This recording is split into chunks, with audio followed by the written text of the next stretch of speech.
Monique Ashpoun, bonjour. Vous êtes historienne du Brésil à l'École des hautes études en sciences sociales. Vous êtes également directrice éditoriale de la revue Brésil Sciences humaines et sociales. Alors c'est le résultat le plus serré en fait depuis la première élection au suffrage direct en 89.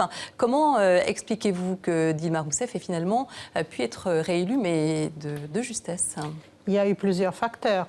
On peut dire qu'il y a une usure du pouvoir qui ne dépend pas que de ce gouvernement. Le PT, le Parti des travailleurs, ça fait 12 ans qu'ils sont au pouvoir, donc il y a une usure naturelle.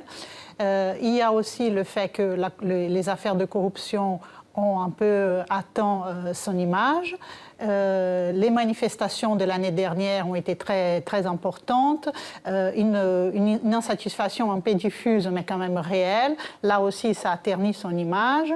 Et on peut dire aussi que pendant toute la période Lula, l'opposition était restée en berne. Et on a assisté cette fois-ci à une réémergence d'une opposition qui n'était pas gênante pour le pouvoir pendant les 8 ans de pouvoir de Lula et peut-être encore dans les premières 4 ans de Dilma Rousseff.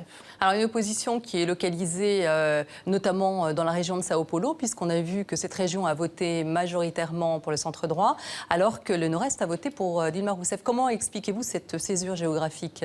Alors la carte géographique qui est très nette, avec une coupure longitudinale comme ça, est exactement la même de 2010 quand elle a été élue la première fois, avec une différence moins importante par rapport à son opposant. Mais le Nord-Est a voté pour elle déjà en 2010.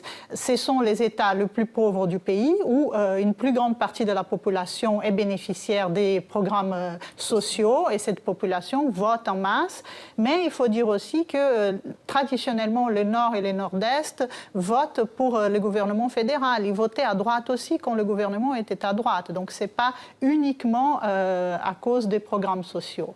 Mais la nouveauté de cette élection, c'est qu'elle a qu'elle a gagné dans le Minas Gerais, qui était considéré par l'opposition comme déjà gagné, et c'était ça qui a fait peut-être le différentiel.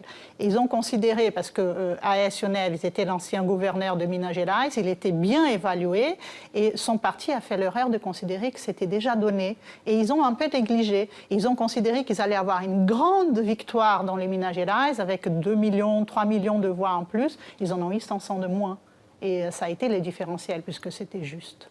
Alors, quels sont les grands chantiers aujourd'hui qui attendent Dilma Rousseff ? Alors, il y a toujours la question de la réforme du système politique, surtout les financements électoraux. Oui, avec 28 partis donc, qui sont représentés au Congrès de Brasilia, c'est énorme. Voilà. Le fonctionnement du financement politique, du financement des campagnes, qui est considéré comme une source de corruption, il y a débat là-dessus. Les partis des travailleurs voulaient que les financements privés soient interdits. Elle a déjà commencé à s'y attaquer en limogeant cette ministre dans son gouvernement précédent. Pour un vrai changement du système électoral, il fallait un vote du Parlement, de la Chambre des députés et du Sénat. Ce sont des députés et des sénateurs qui ont été élus par ces règles-là. C'est difficile de le faire changer. Le gouvernement précédent de Fernando Henrique Cardoso n'avait pas fait cette réforme. Lula ne l'a pas fait non plus, alors qu'il avait des taux de popularité énormes. Et Dilma Rousseff, dans son premier mandat, ne l'a pas fait. Elle a annoncé qu'elle allait le faire, un plébiscite, mais elle n'a pas dit exactement ce qu'elle allait poser comme question dans ces plébiscites. Et en fait, par la Constitution brésilienne, le plébiscite doit être appelé par le Parlement, par la présidence. Donc réforme des institutions, s'attaquer à la corruption, et puis le grand chantier de l'économie également. Oui, la relève économique du pays. Alors la corruption, c'est encore une autre chose, parce que le Brésil a, comme la France, ou comme la majorité des grandes démocraties, des institutions de contrôle de la corruption qui sont totalement indépendantes et qui fonctionnent. On a fait, pendant le premier mandat de Dilma, un grand procès contre les grands scandales dits du Mensalão. Il y a eu des têtes du Parti des travailleurs qui ont été incriminées, punies. 2015, il y aura quand même le le procès contre la Petrobras, il y a des instances qui fonctionnent, qui sont indépendantes et qui surveillent. Par contre, visiblement, ça continue. Il n'y a pas de frein de la part de l'État, de la part du gouvernement pour la corruption. Et c'est vrai que ça ternit l'image. Merci beaucoup, Monica Shpoun, pour cet éclairage donc, sur ces élections au Brésil. Merci beaucoup.